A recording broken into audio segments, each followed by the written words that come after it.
Hey, what's up? I'm Joel Madden, and this is Artist Friendly. On this episode, I'm talking with music artist and streetwear fashion designer, Ricky Hil. Let's go. I'm not smoking on gas, I'm smoking on piff, that's my kind. I don't want no bad times, I don't want to have bad. All right, how you doing? Pretty good.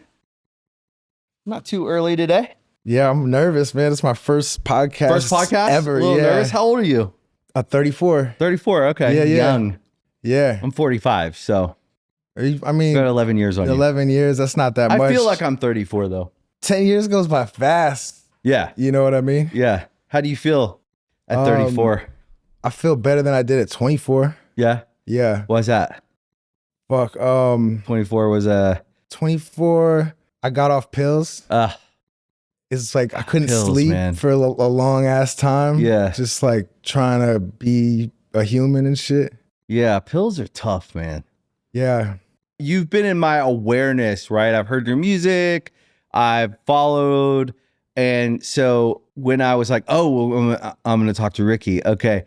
I didn't know what to expect. I was like, is he going to be like standoffish? Or you know how you're like, oh, it's like going to school the first day. I'm like, what? Yeah. So that's how I always feel when I'm talking to someone that I don't know very well. Right. And I'm sure we probably have people between us, like people we know. That's usually the case, right? Yeah. But I've never, and I think my brother met you. He said you were really nice a long time ago, maybe. Yeah, we hung out one night. Yeah. Yeah. But I was like, I wonder what he's going to be like.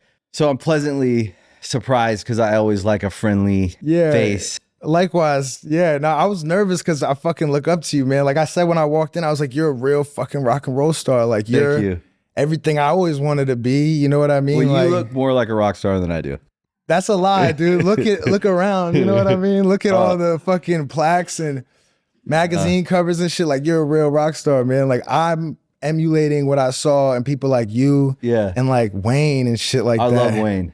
I know, yeah. He's a real rock star. He's a real rock star. So are you, though. He's a goat. Yeah, so are you, though. What the fuck? Thank you. Yeah. You know, I don't know if I feel like it, but I definitely feel like I've got a life full of experience. I think the biggest rock stars don't feel like it. Though. Yeah. You know what I mean? And I'm not trying to be me when I was 24 today. Yeah. So I'm being me when I was 45. What does that even mean?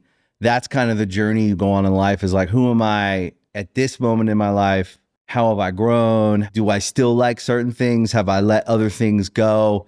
Did I have phases? All that stuff is part of like what makes us uniquely us at each stage of our life.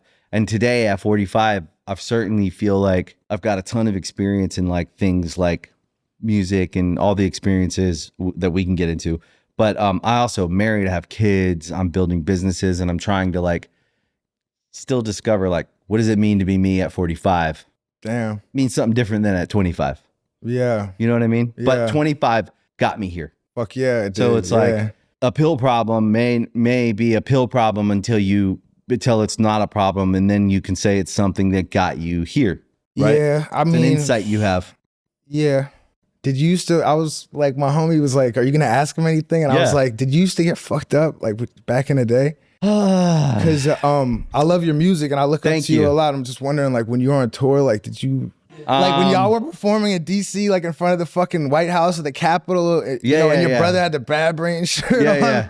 Like, did you get fucked up that night? Like, did you drink? Technically, certainly got fucked up. Like alcohol? Alcohol, yeah. I wanted to ask you about alcohol too, so that's interesting. Yeah, so alcohol, definitely. Okay. I drank. I indulged. Yeah. Overindulged. Yeah. Never had a pill problem. That's good. Never did cocaine. I never did heroin. did cocaine. I never did heroin. Smart.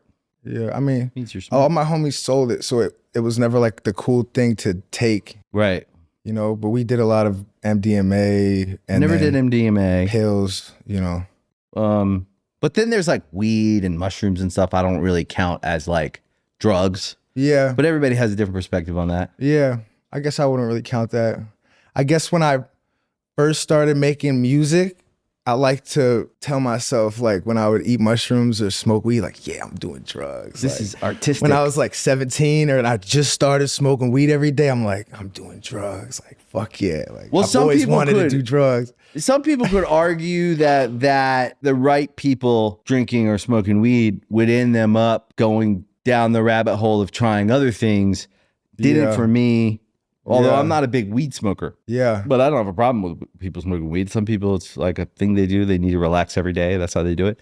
Right. But pills are a tough one because I came up in the opioid generation of like when the epidemic was an epidemic, but they didn't call it an epidemic because it was when it was happening. And that was like my family members got a back surgery or got injured on the job site, end up hooked on Oxy or, you know, so I saw all that happening around me. Yeah. And it was like, oh, I got pretty quickly a reality of like, oh, he's addicted to Oxy. So that was like a thing. Like we were like, oh, that's scary. So I was always stayed away from it because it scared the hell out of me because I saw so many people like fall apart from it. Yeah, but you talk about it in your music too, right? Like I don't know if you want to talk about like your pops and shit drinking. Yeah. My dad was an alcoholic and, you know, he died from it. Wow. And it was a sad thing to kind of, when you grow up in it, you don't really understand it until you're older and you realize what things are. Yeah. You learn about it. And then you go, oh, damn. Like, you know, I started going to therapy when I was in my early 30s and like unpacking all that stuff and like, how did that affect me? And then I really got a good understanding of like what it means to be an alcoholic, for someone to go through that. Yeah. And it doesn't shock me. I mean, I'm around all different kinds of people going through problems, especially because I work in music. So I'm around lots of bands and lots of people. There's always going to be a drug element in music. It's just part of the culture, I think. And it doesn't shock me when someone's addicted to a drug, but I have like a very grave understanding of like how it can affect your life. For sure. So I try to share that with people. Yeah. I come from a long bloodline of alcoholics myself. Yeah.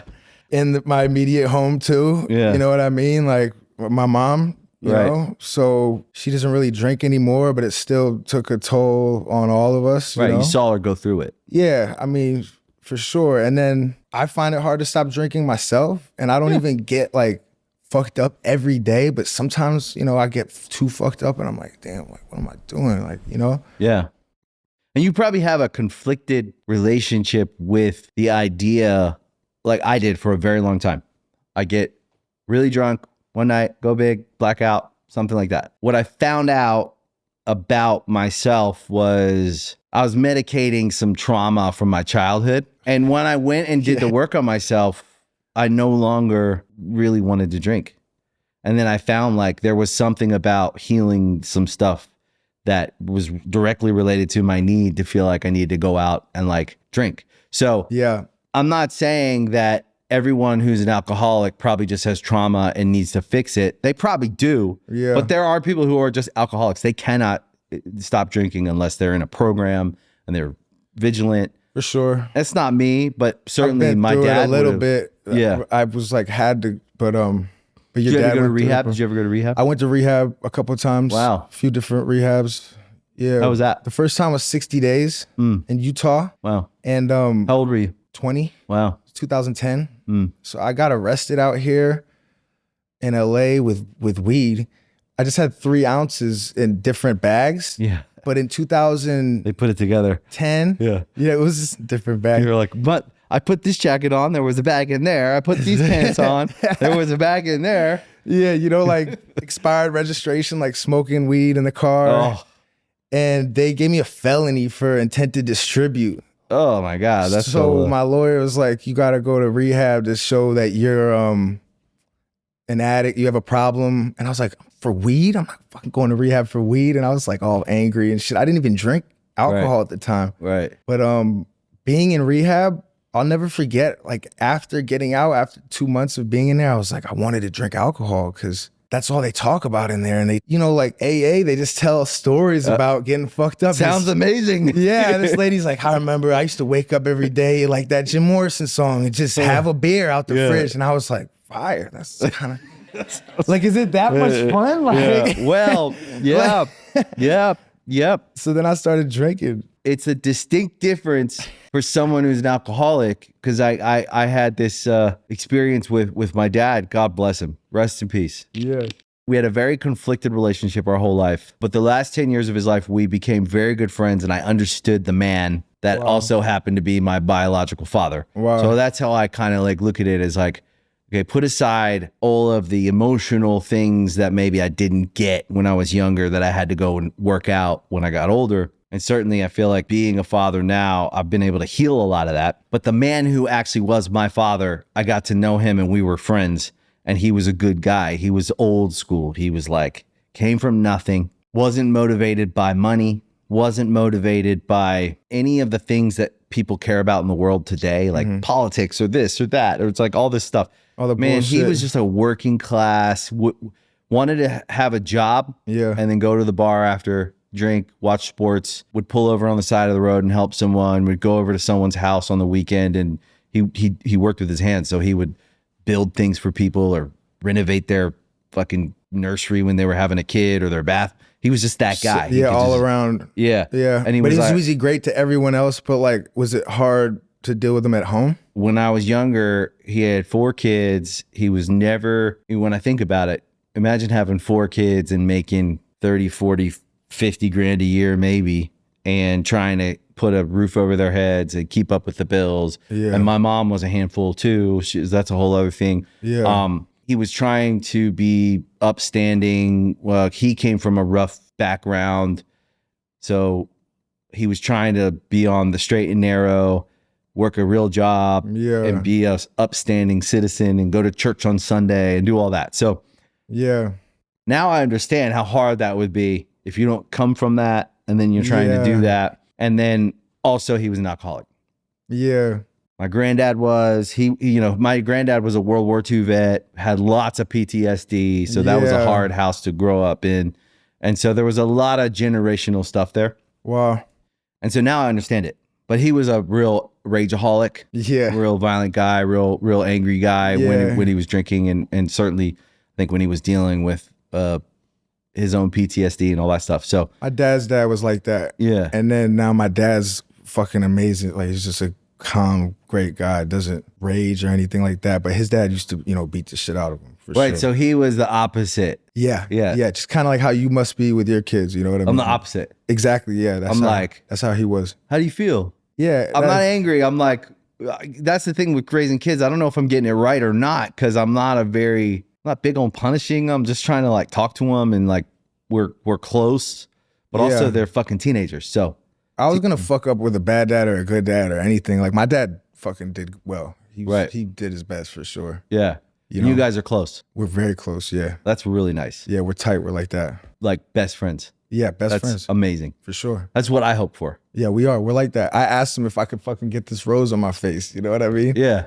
What did he say? He was like, you know what? At this point, because he's been mad at me for getting face tattoos and shit before in the past.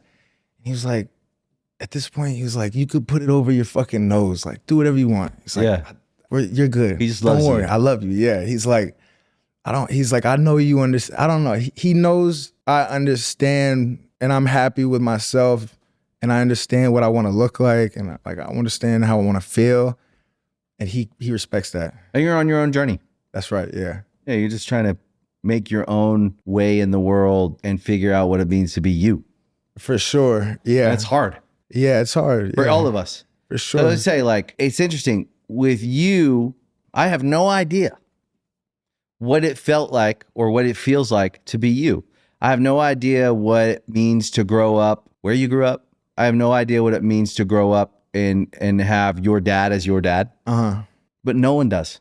Yeah. And because I think about this, like, I always talk to other guys who have great men as fathers, right? So whatever, your dad, as your friend. The world, it's different. I will look at your dad and I would put him in the box I'd put him in and say, he's a great man because of this or that, because he's accomplished things, right?